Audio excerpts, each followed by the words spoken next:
dengan kasus hukum yang dialami oleh Ketua DPC PDI Perjuangan Pak Mauris Manturi yang sudah ditetapkan tersangka, itu kronologisnya seperti apa Pak? Dari awal sampai tiba-tiba ditetapkan tersangka. Baik, terima kasih. Perlu kami tegaskan bahwa berkaitan dengan penetapan Insinyur Mauris Manturi sebagai tersangka, dalam kapasitas dia sebagai Ketua Dewan Pimpinan Cabang PDI Perjuangan. Perlu kami sampaikan bahwa pada tanggal 26 Oktober 2024 pada saat kampanye terbatas di Kecamatan Grian, memang beliau menyampaikan orasi politik, dan orasi politik itu kemudian dinyatakan oleh Bawaslu sebagai sebuah temuan berdasarkan akun FB atas nama Devi Sumaro, dan kemudian hal ini oleh Bawaslu dipanggil untuk klarifikasi, dan terkait klarifikasi memang kami sudah pernah datang untuk memenuhi panggilan. Waktu itu Pak Mauris tidak sempat hadir karena tugas luar daerah, tapi salah satu manajer kampanye hadir, dan pada saat itu kami mempertanyakan, karena ini temuan berdasarkan akun FB, maka akun atas nama Devi Sumaro seharusnya dihadirkan untuk diminta keterangan dalam klarifikasi. Tapi sampai hari ini itu tidak ada. Nah, itu yang perlu kami sampaikan. Sementara pada saat kampanye itu sebenarnya ada panwascam kecamatan yang notabene dia punya tugas adalah ketika terjadi pelanggaran, kalau di orasi dinyatakan pelanggaran, maka harusnya dia memberikan tindakan untuk menghentikan orasi pada saat itu.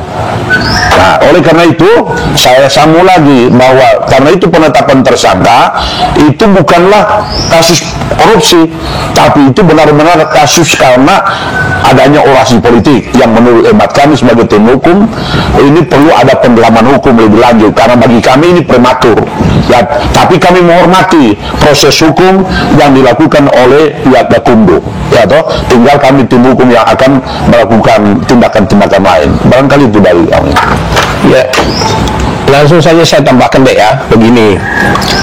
Ketua DPC ini selain sebagai Ketua DPC, beliau adalah wali kota.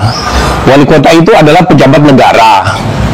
Seharusnya kepolisian melihat juga itu, bagaimana caranya apabila dalam hal pemanggilan terhadap kasus hukum atau kasus pidana terhadap pejabat negara. Ketentuannya kan izin dan seterusnya. Itu satu. Yang berikut, kalau benar ini penetapan tersangkanya jalan, maka kami ya tentu melawan. Kalau bahasa melawan dalam hukum berarti pra-peradilan. Begitu beliau mengatakan, jangan disalahartikan lagi, nanti dibilang lagi hukum suruh lagi melawan. Memang melawan namanya kalau seseorang yang ditetapkan tersangka, kemudian perlawanannya adalah pra-peradilan. Nah, sehingga kami tim hukum akan mendalami ini. Itu dua. Yang ketiga, kami juga ada melihat semacam ya over lah. Kenapa? Pemanggilannya beliau penetapannya ditetapkan oleh sebagai Kasat mewakili Kapolres, kemudian pada saat mau diperiksa, kok dikirim mau diperiksa di Polda? Ada apa? Kenapa harus diperiksa di Polda? Apakah Kapolres ini sudah tidak mampu memberikan pengamanan terhadap kita di Kota Bitung? Kenapa pemeriksaan sebagai tersangka saja baru pemeriksaan pertama, kok panggilannya ke Polda? Ini sebenarnya mau digiring kemana ini barang? Ini juga sebenarnya pertanyaan.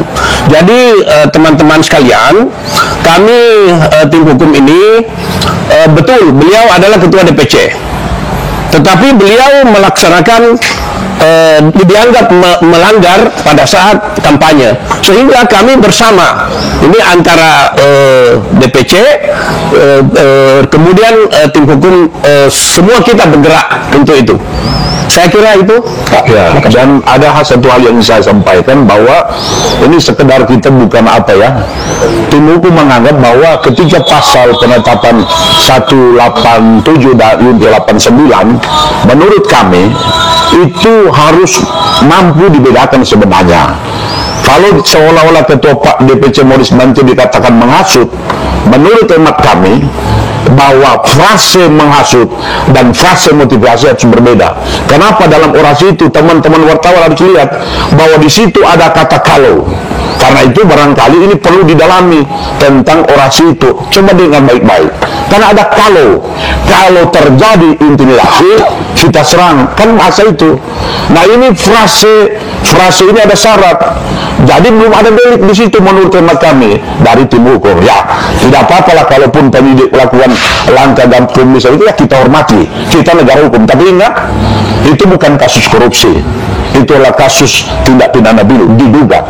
Karena itu bagi kami kepada khalayak ramai, sekali lagi kami menegaskan bahwa kita menganut prinsip presumption of innocence, praduga tidak bersalah dalam mengaruh.